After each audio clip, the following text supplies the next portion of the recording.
This is Street Signals, a weekly conversation about markets and macro, brought to you by State Street Markets. I'm your host, Tim Graff, head of macro strategy for Europe.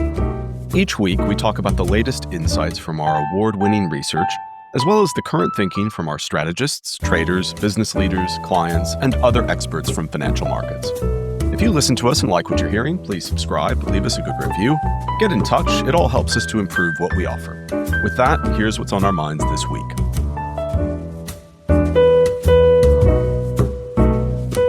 How likely do you see these inter-party tensions contributing to another general election before 2029 when we have to have one? There will definitely be one before 2029. It'll almost certainly be in the next 18 months. The market will force their hands on this. It's a irreconcilable fiscal and political constraint that is operating. Because even when, and it will be when, Starmer is replaced, even the next leader isn't going to have the whole of the Labour Party on their side. That's Helen Thomas, CEO of BlondeMoney, and my guest this week, talking with me about UK politics, how it's intersecting and driving financial market outcomes, and what a bigger picture view of the state of populist politics now looks like, and what we can expect not just in the coming months, but in the years ahead. Sterling and UK gilts face especially heavy scrutiny from markets at the moment, ahead of a budget process that culminates later this November, and amidst a series of political upheavals that will inform and complicate all that lies ahead. And this interaction between politics and markets sits at the heart of what Helen and her team at BlondeMoney focus on. You can find her at blondemoney.co.uk. Her work's always worth a read. It's as timely and as well-informed as you could hope for. And as you've already heard, she's not afraid to make a bold call, which is what we always love on the podcast. So it's awesome to be able to welcome her back as a returning guest.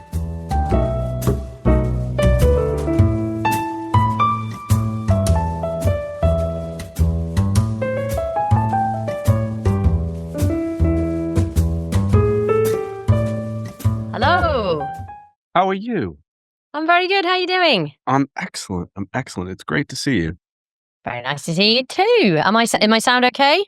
Sound perfect. Yeah. Very professional Good. for not being at home. And you managed to actually get into London. Yeah, came yesterday. Otherwise, I think that would have been it. So where are you? You in the office? So I sit just off the FX trading desk, like literally on it, but about four desks away, 4 rows away. Fantastic.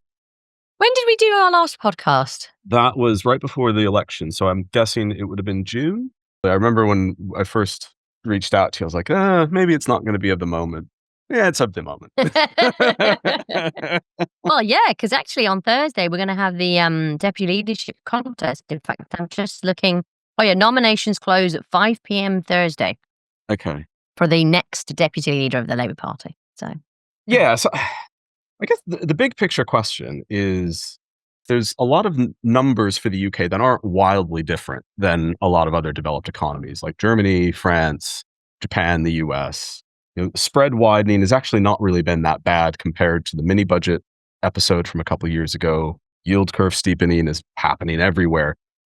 And maybe it's a local kind of bias thing, but why does it seem like the UK is getting this level of attention for its fiscal situation when it's kind of in the same boat as these other countries?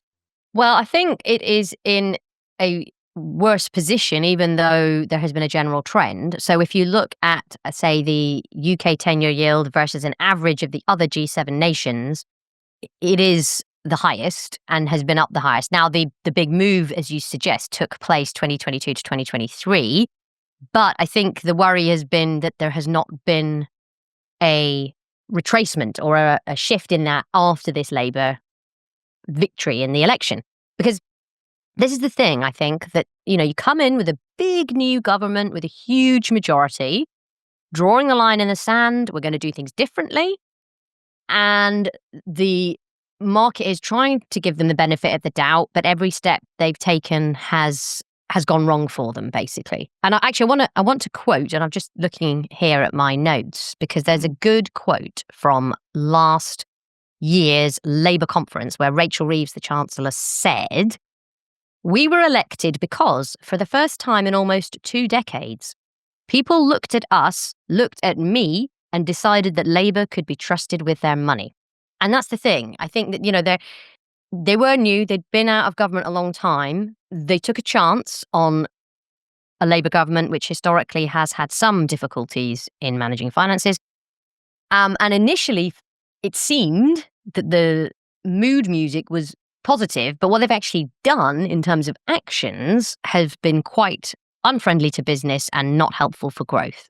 So I think it's that dichotomy between what they said they were going to do and what they are doing that is causing them quite so much of a problem. Do you think the market has muscle memory as well? It always seems like, and I thought about this in the context of the ERM crisis of 92. The UK, and we're going to get to talking about OBR as well, which is really Sure. my bugbear on all of this, I think, is that setting yourself to a standard that at sometimes you can't really possibly even want to adhere to, and the market wanting to always push the UK. Does that play into it at all?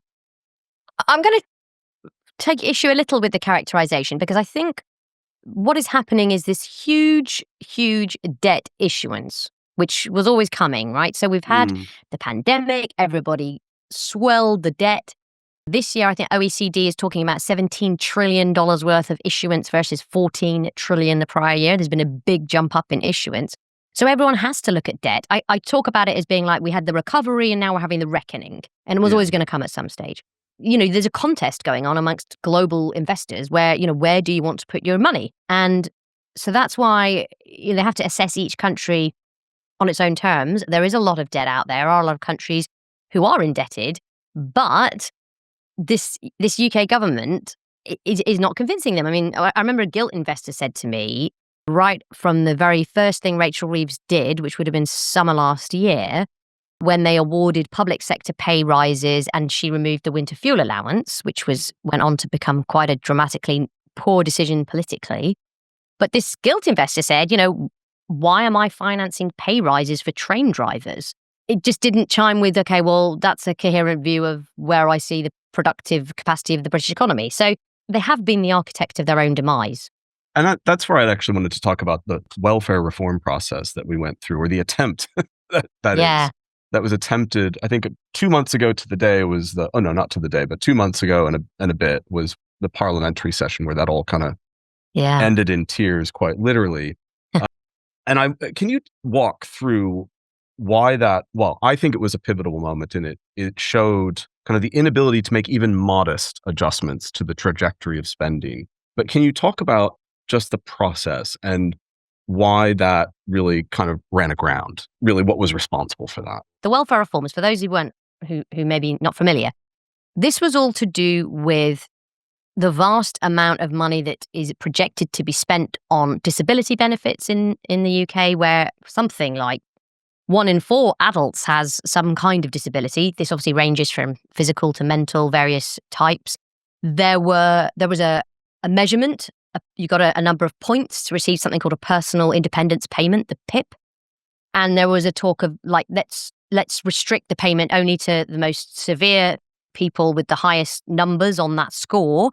And it led to this kind of an insane situation where actually even the OBR was doing this analysis on how many adults could wash themselves below the waist. These kinds of things, which is, it seems like this, the extent of the tweaking and the tiny little changes they were trying to make, that you were actually getting a fiscal forecaster looking at that kind of thing. And of course, it led to some very emotional responses from disabled MPs within Parliament, let alone their constituents, let alone their voters, saying, "Oh my goodness, why are you doing this? Why are you trying to take money off the disabled?" is how it looked. And all it was trying to do was, because of that projected growth in those benefits, if they could have shaved some percentage points off the rate of growth, this isn't cut the spending, this was just cut the growth rate of spending. Exactly. It would have saved this $5 billion. And $5 billion, as we know, is actually a drop in the ocean of what needs to be done. With any big change, you're going to need to get your party on side, your voters on side. And it's actually a microcosm of the main issues for this government, which has been it's got a majority, but not a mandate for what it has done. So if they had come in and said that is the very first thing we're going to do, and this is why we're doing it for social justice reasons, and it's going to save some money, for example, everyone would have known about it, been on board and understood. But instead, it was rushed as a response to the spring statement, which actually was only supposed to be a statement where the OBR would update its forecast, not a relitigation of the budget and we have another hole to fill and how we're going to fill it. And that's what happened, was that there was an extra fiscal gap. The OBR ran its numbers and said, without that, they have a pre-measure and post-measure number check on the fiscal rules. Pre-measures, the government was not meeting one of its fiscal rules. So it needed to do something to meet these rules, or at least that's what the Chancellor judged she had to do. So it was, right, what can we do? We were going to do these welfare reforms. Right, let's get them done. Let's rush them through. Just to be technical for a second, it was called a money bill. And a money bill is considered one where it becomes effective within 30 days, even if the House of Lords had some amendments to make. So it was quite clearly designed to be a pretty quick response to that gap having opened up within the OBR's forecasts. And it's always difficult to get controversial reforms through if you don't have buy-in. And it was mishandled the whole way through. It came from this obsession with meeting OBR fiscal rules.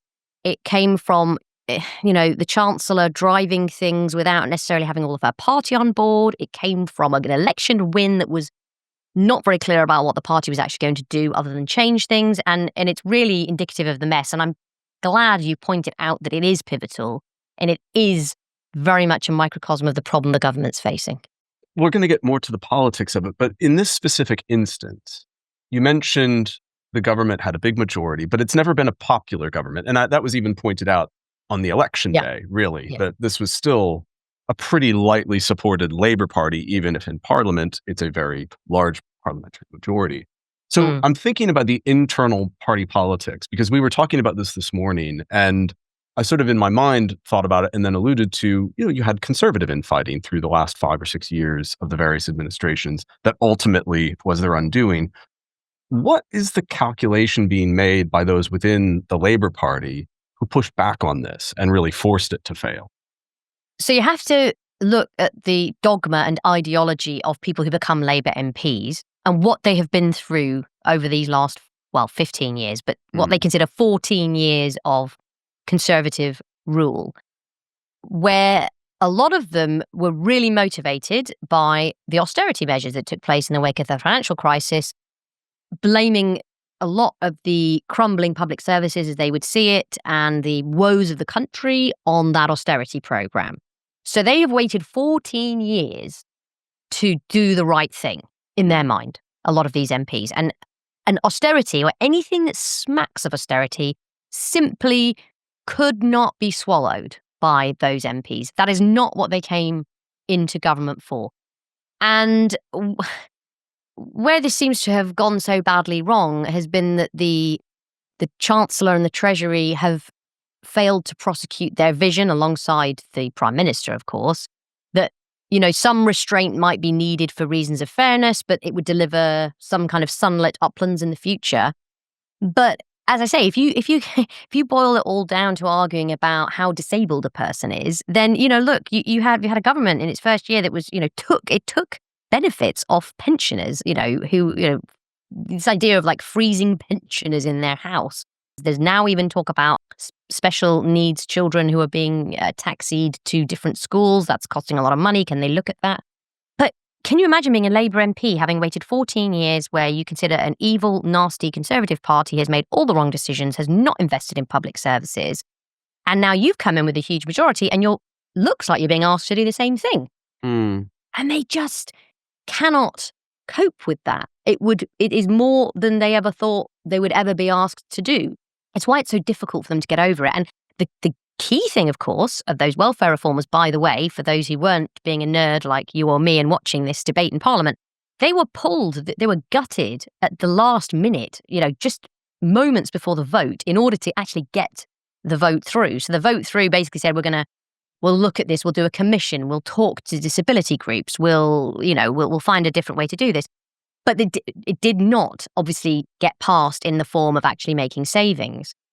I can't express to you how unusual it is for any government legislation to be gutted on the floor of Parliament as you're about to go and vote for it, let alone one with a historic landslide majority.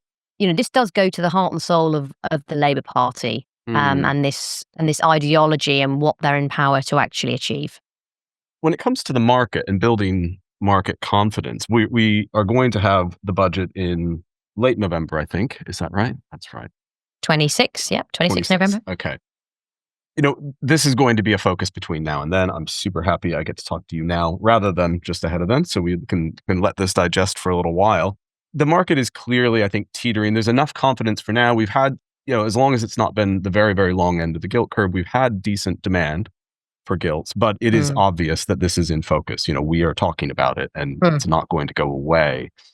What do you think are measures that can create that or rebuild that confidence in the market that can also contribute towards debt sustainability? Basically, I'm asking you, what do you think is going to come out of this process that will fly both politically and for the market? There is nothing that can come out of this government that will please both their MPs and the market, which is why I believe we're in the beginning of a rolling fiscal crisis, which I think is underappreciated as a risk at the moment. Because we've sort of started this conversation by saying, so far the market's a bit wobbly, but it's given the benefit of the doubt to the government, even though it's had a few knocks. For example, in the spring statement, I can remember gilt investors telling me very happily, oh, well, if they can't, they'll definitely cut spending. Okay, well, then they couldn't get that done. Okay, well, they'll definitely raise taxes. Okay, but we're already at a very high post-war tax burden. There's not a lot more of the pips to squeeze. So there are no easy solutions here. And I think we're now in the final stages of the market thinking, oh, well, they'll come up with something. They're not crazy. But failing to understand some of that deeply felt ideological split within the Labour Party about what governments should do. And so I'm actually glad we're speaking now, because I think the next bout of volatility happens before the budget, and then it will unleash more from that period forward. I learned the phrase, or relearned the phrase, I think, kite flying, kind of some of the ideas that are being thrown out there. But I think some of them are probably just trial balloons. Do you have a sense specifically what types of those measures will actually fly, whether it's, a more robust property tax system that replaces council tax, or hikes in the marginal rate of tax, or hikes in VAT? What do you think is coming down the pike, basically?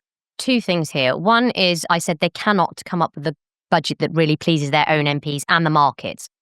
So they will err on the side of their MPs.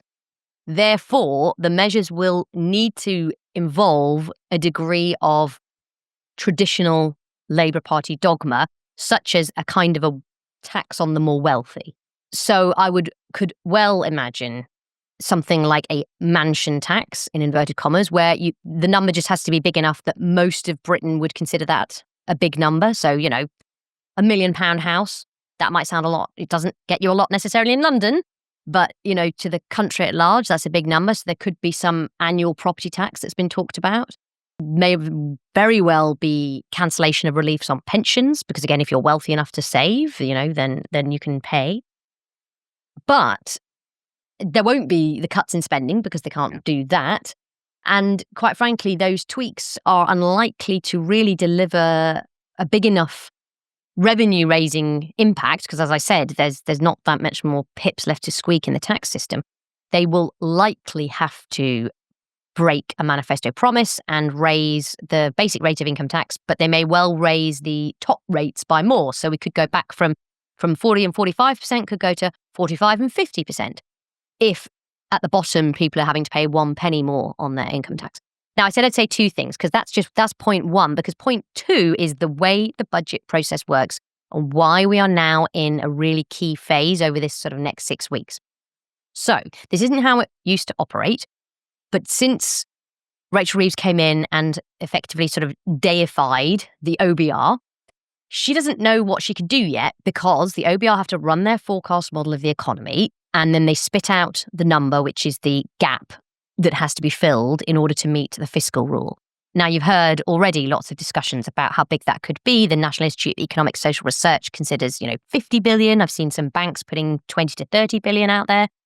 Of course, market participants will know that prices can move, and there is usually I think it's a 10 working day period or 12 working day period that the OBR takes into account. I believe it will run up to October the 15th. That is when they'll set the market parameters. So, of course, it is quite dependent on what happens to yields in that time. It's also dependent on the OBR's opinion of productivity growth. They've been a bit optimistic on productivity growth. They might tip it down a bit, and that will make the hole even bigger. Anyway, the upshot is even the Chancellor doesn't yet know what she has to do, because she doesn't know what the number is she has to meet. So the OBR give her that number. She then says, I'm going to do XYZ to fill it. It goes back to the OBR, and then they run the numbers again. And then they say, okay, pretty good, but you're still missing, you still got a gap of 10 billion you need to find. So it goes back to Treasury, and then the Treasury come back to the OBR. On and on it goes till about a few days before the budget. Now, it was bad enough last year. I don't know if people remember, but there was a lot of kite flying. And actually, the kite flying is somewhat deliberate because the Treasury write a long list of things that you could do to raise revenue. But of course, this isn't just an economic question of meeting the number. Then you have, if you want to think about it as an optimization of constraints formula, you need to look at the political element. So you could have an economic shift on the tax rate, but then what would it do behaviorally to a person, wealthy people? What might it do to the working man if they have to pay an extra penny on income tax? So it's a mess. And they then fly these kites to see, well, you know what, if that doesn't raise us very much, or it's got hugely unstable assumptions and everyone hates it, maybe we don't do that one. Maybe we do this one instead. That is messy enough, by the way. This time round, even messier because of that split that's growing in the Labour Party.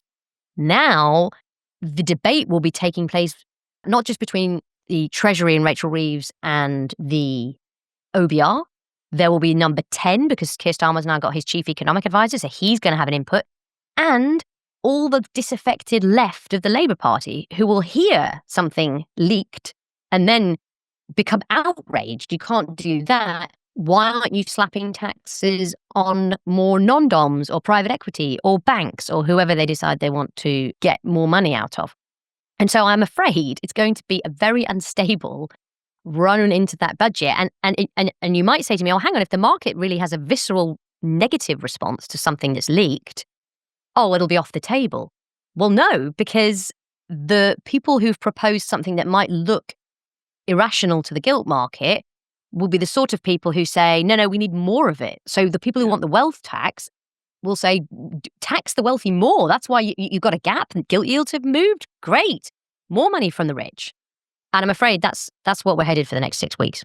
But then, of course, and this is where I want to talk about OBR a bit more. And for those listening, I apologize for us getting down to the weeds, but the Office of Budget Responsibility is the one who, as Helen has pointed out, sets a lot of the parameters for this and really gives the headroom that the government has. But of course, in that time and in that market reaction, the headroom potentially vanishes because it's all dependent upon financing costs. And the big picture question I have, and really, I think the top question I wanted to ask you this week was, how does any government move away from this constraint? And is it possible without, you're talking about a rolling fiscal crisis, so the short answer, I'm guessing, is no. But is it possible without creating just massive disruption in the gilt market? You need to have a government with a mandate and a majority. So Liz Truss's problems, one of the big ones, she didn't actually have a mandate from the people. She'd won the Conservative membership vote, but nobody was aware in the wider public of some huge plans on subsidies for energy and tax cuts and what she wanted to do on spending cuts. That was a big issue. This government has that majority, but what's its mandate for? So, the other thing that really upset the market was in that very first budget, this rise in national insurance costs, which has added to inflation and has been a drag on growth and jobs and business. That they didn't say they were going to do that. So that's where you really get into the issues, because it's only when you have a mandate and majority. Look at Trump, where maybe people don't agree with it or markets don't like it, but it's pretty clear. People say he's very uncertain and it's very unstable, which is bizarre because actually he's doing exactly what he said he was going to do and has said for 40 years. And he got a mandate and a majority to do it. Again, people might be very unhappy with it, but it's quite clear that that's the situation. In the UK, it's far more of a mess, and it will continue to be a mess until we, frankly, have a fresh election. But I want to just touch on the OBR element of this. There is, and in fact, Darren Jones, who was until recently Chief Secretary of the Treasury, he was number 2 to Rachel Reeves. He's now gone in the reshuffle across to number 10 to be the Chief Secretary to Prime Minister, new role. He said in the run-up to last year's budget, I think the market, it was in January when the gilt yields were rallying. The market has PTSD about Liz Truss. The thing is, it's not really the market, it's more the politicians. I cannot tell you, I do a lot of work in Westminster. Every single MP of every kind of party was shocked. Of course they were, that you could lose your job and be kicked out by the market, not voters, not your colleagues, not your activists, but the market could end it for you. And that really scared them, not just because it can happen so quickly, but because they don't really necessarily always understand how it happened, because markets have often been something that a lot of politicians have not really very well understood. So what happened was this, PTSD about Liz Truss. Therefore, what is the necessary and sufficient condition to reassure markets? Oh, you must have a beefed up OBR. And it's not a necessary and sufficient condition. It's one thing you want to be looking at. But again, you could set out you could win the mandate, you could win the majority. The OBR could do the forecast and say, no, you're not going to meet your fiscal rules. And you say, I don't care. I've been elected to do this. That's what I'm doing. Fine. But there's become this, they have literally legislated to deify the OBR. And I might add, always a risk in markets if you create a target for your own back. We know markets love a data point. They love non-farm payrolls. They love a Fed meeting. Well, now they've got a date for a budget and an OBR forecast. It's kind of funny, really, because actually, they could run their own models and see from day to day, from minute to minute, if Rachel Reeves is breaking fiscal rules. But when you create it around an event like that, all the hedge funds love it. Everyone wants to focus in on it. That's the day. Is this the day where this works or doesn't work? Binary outcome, go for it. And so they really have created a target for their own back. Yeah, it's sort of Goodhart's law in action across an entire economy. The Bank of England, through all of this, I think is a key actor. And this is something else we talked about today in terms of what they might do if the process continues to be as volatile as we're talking about it potentially could be. There's actually not much priced for the Bank of England now because of inflation, which is due to some of the factors from the previous budget that you alluded to. Assuming there is volatility of some degree or other, maybe it's mild, maybe it's serious. What part do they have to play in not necessarily supporting the government, but much the same way they stepped in during the mini budget crisis? What steps can they take? This is a very key difference between any wobbling that can happen from this point forward versus what happened in the wake of the mini budget, because the Bank of England has to keep an eye on financial stability, but it is not there to in any way prop up a government. There will be a rational repricing of gilts, which, if the Bank of England were to in any way intervene or prevent, it would undermine its own institutional credibility. Also, much more difficult is once it began, how would it stop? How would they ever know when they could step away? How would it impose discipline on the politicians?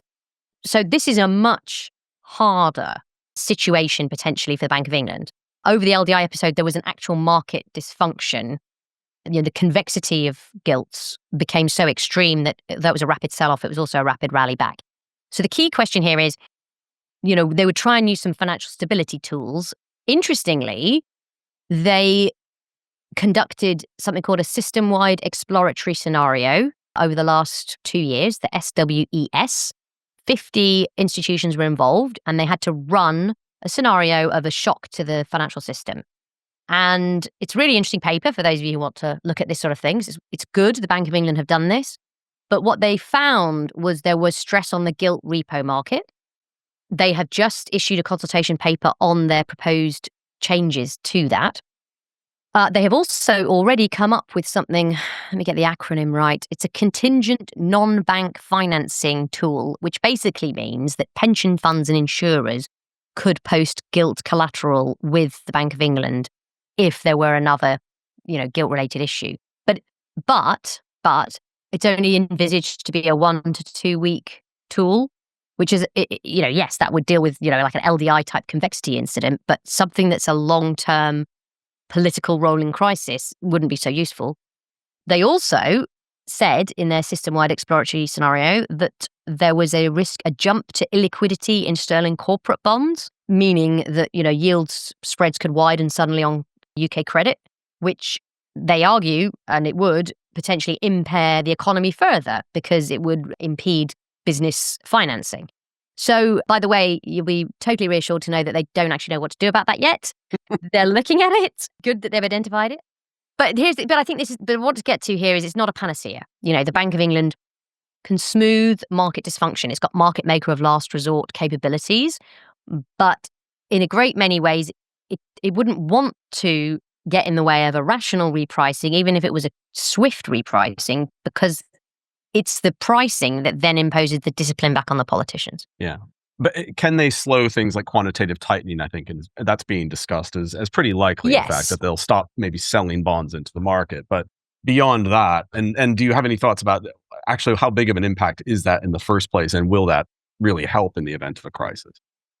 Well, it's certainly been something of a vulnerability to the gilt market. They've been doing so much quantitative tightening. It looks quite likely in their meeting that they are going to reduce it or at least remove active sales. Yeah. Maybe they'll stop it completely. I mean, actually, the Bank of England have managed to reduce their balance sheet by about 20%, which is quite significant compared to a lot of other countries. And I think it's laudable to try and.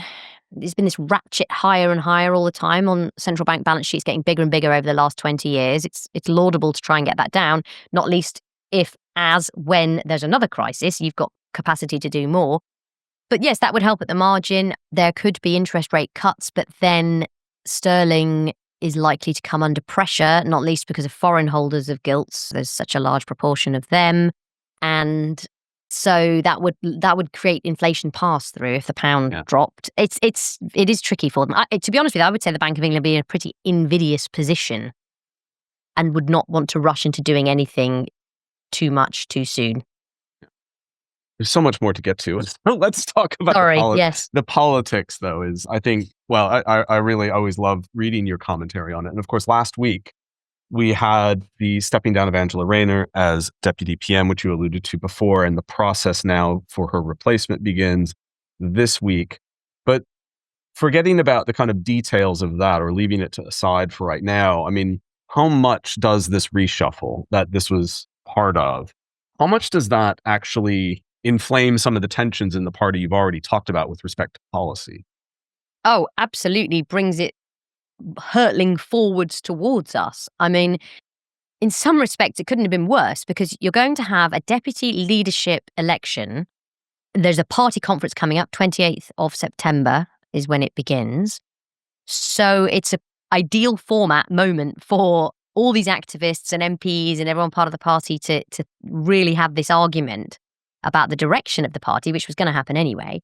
And then at the end of the process, when you get the new deputy leader of the party, they will be a lightning rod for discontent because they will talk about mandates. Well, because that's an elected position, there will be a mandate to the person in that role where they can say quite with some justification that they have the members and the party on their side when they argue for X, where X is going to be firmly economically to the left of where Reeves and Starmer are trying to put things.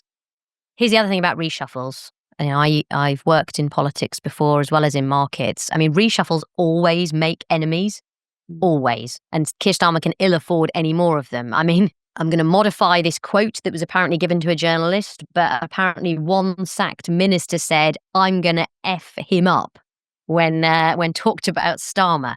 Because of course it does. It's just what happens to people. And suddenly some people got promoted and other people didn't. And given the party management has been really quite poor, this does not give any confidence that it's going to improve further. So it's rapidly disintegrating. And look at where Labour are in the polls, around about 20%. If they fall further, or rather when they fall further, particularly with this budget, which will please nobody. I talk about PTSD from the trust situation. I mean, I can't tell you how MPs feel having gone from, they're 34% of the vote in the election to potentially then 15% or 17%. I mean, those are the levels at which trust had to go because it's an existential question for the party. And actually, in thinking about this and the possibility of future elections, which is what I want to ask about, but I went back and looked, and Labour has never polled below 20% for any sustained period of time other than following the financial crisis. And so with that in mind, but also the sort of expediency of still wanting to actually be in power, and have a seat at the table and at least dictate policy, if not necessarily have a mandate, how likely do you see these inner party tensions contributing to another general election before 2029 when we have to have one? There will definitely be one before 2029. It'll almost certainly be in the next 18 months. The market will force their hands on this. It's a irreconcilable fiscal and political constraint that is operating. Because even when, and it will be when, Starmer is replaced, even the next leader isn't going to have the whole of the Labour Party on their side, because it'll still be the same 400 or so MPs.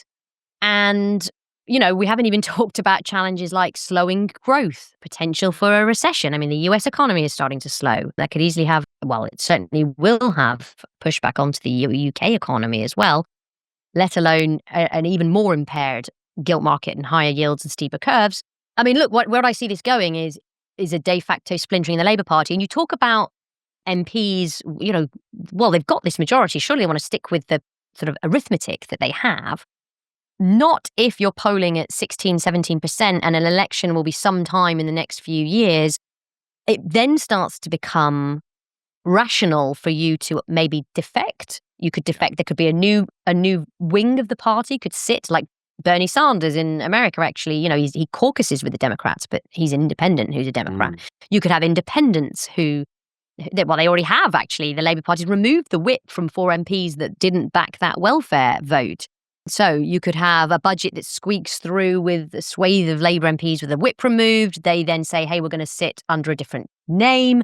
A number of them might want to go to the Greens or the new Corbyn party. Let's not rule out reform.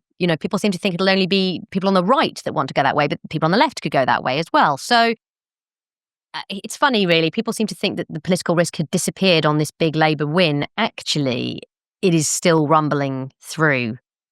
You mentioned reform, which is where I certainly wanted to get to, because the siphoning of support from Labour as well as the Conservatives has primarily gone to the Reform Party led by Nigel Farage, and would seemingly be in the best position politically and to have that mandate in another general election.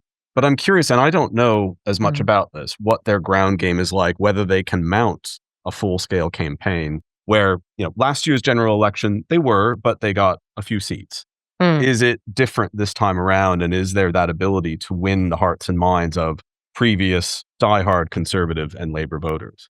Well, we've just had the Reform conference, and the sense was that it was a real party conference. This wasn't one where previously Nigel Farage's party conferences have been held at a race course or something like that. This was, yeah, exactly. This was a proper corporate event.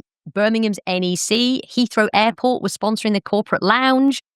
Okay, it wasn't on the scale of a Conservative or Labour event, but considering how new this party is, and the membership numbers are up at a couple of 100,000, I think they say. I mean, they're getting the ground game in. They did very well in those local council elections, but I do think if we do get an election within 18 months, it would catch them on the hop organisationally.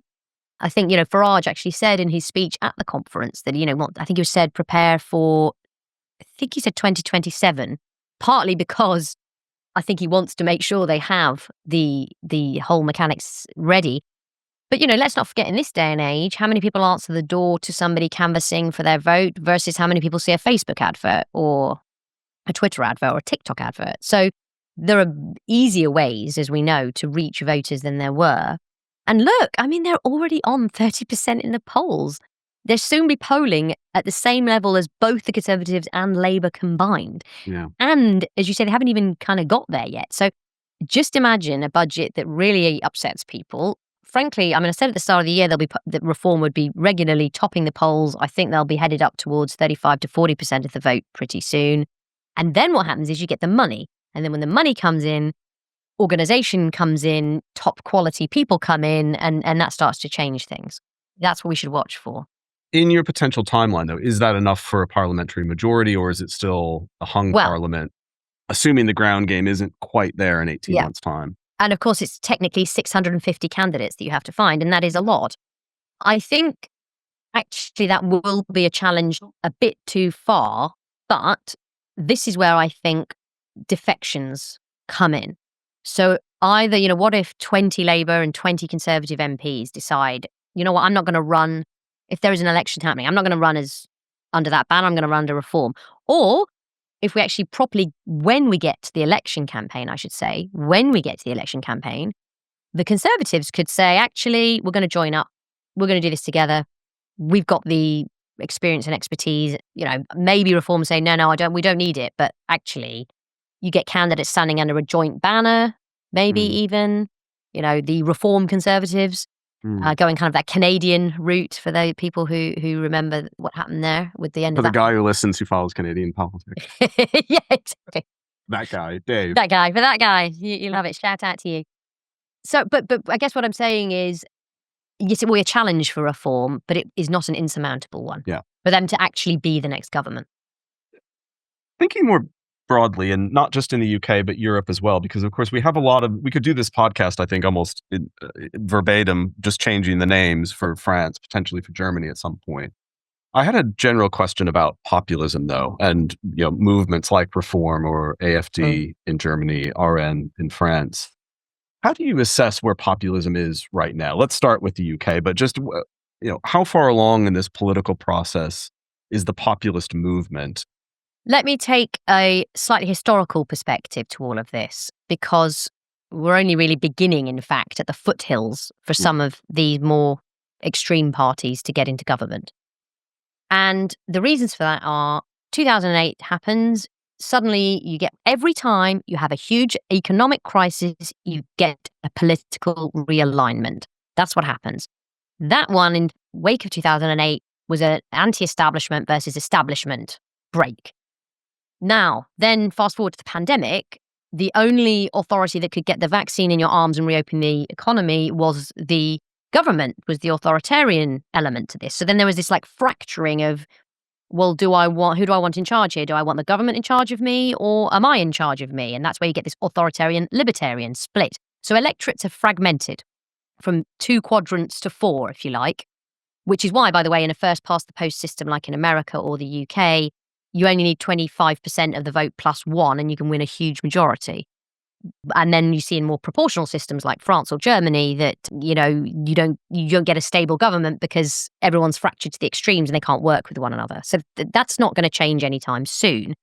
So we should expect this fragmentation, splintering to continue. I've got to say, if we were talking, and I hope we are in 20 years' time, Tim, it won't be a podcast. It'll probably be some kind of virtual thing where you put some glasses on and you're sitting around next to us. Oh, that'll be great. It'll be brilliant. It'll be fantastic. It'll be like a beach in the background and we'll have virtual gin and tonic. But basically, when we look back, let's just think of how everybody was locked up, kids missed school, people couldn't see elderly relatives who sadly then passed away. I mean, hideous things that occurred. The whole global economy shut down, couldn't fly anywhere, couldn't get certain goods. And then it all reopened, and then you had a war and massive inflation for the first time in 40 years. I mean, it's no wonder people are furious. It would be bizarre if people were not furious about that. I'm kind of more surprised that there isn't more anger, frankly, about all of this stuff. So we're only just beginning to see some of that anger, and it will continue at least for the rest of this decade, if not beyond, to be felt and reverberate in politics, which is why I fully anticipate Le Pen's party will ultimately form a government in the National Assembly, and her candidate will win the presidential election, and will form part of the government in Germany. Look at the Sweden Democrats. They were a sort of right-wing party that everyone refused to work with in Sweden, and then eventually they did, and then they said you can have confidence and supply with us on certain issues, etc., etc. It has to be that way. If a 1/3 to a half of the electorate are on the extremes, for that mandate I've been talking about through this whole thing, for them to be a mandate, they have to be part of the ruling government. Now, whether they then actually succeed long term or force in kind of a centripetal force everyone back to the center, that's a subject for the next decade. A really good note to end on. There you go. Even though I have about 85 more questions. I can't think of a better way to end it, Helen. That's a perfect ending. Thank you so much, as always, for joining a repeat guest, talking all UK politics. It's been great to have you on once again. Thank you very much. Lovely to talk to you, Tim. Thanks for listening to Street Signals. Clients can find this podcast and all of our research at our web portal, Insights. There, you'll be able to find all of our latest thinking on markets, where we leverage our deep experience in research on investor behavior, inflation, media sentiment, and risk, all of which goes into building an award-winning strategy product. And again, if you like what you've heard, please subscribe wherever you get your podcasts and leave us a review. We'll see you next time. State Street and is for informational purposes only and is not intended to suggest or recommend any transaction, investment, or investment strategy. It does not constitute investment research, nor does it purport to be comprehensive or intended to replace the exercise of an investor's own careful, independent review and judgment regarding any investment decision. This communication and the information herein does not constitute investment, legal, or tax advice and is not a solicitation to buy or sell securities or any financial instrument, nor is it intended to constitute a binding contractual arrangement or commitment by State Street of any kind. The information provided does not take into account any particular investment objectives, strategies, investment horizon, or tax status.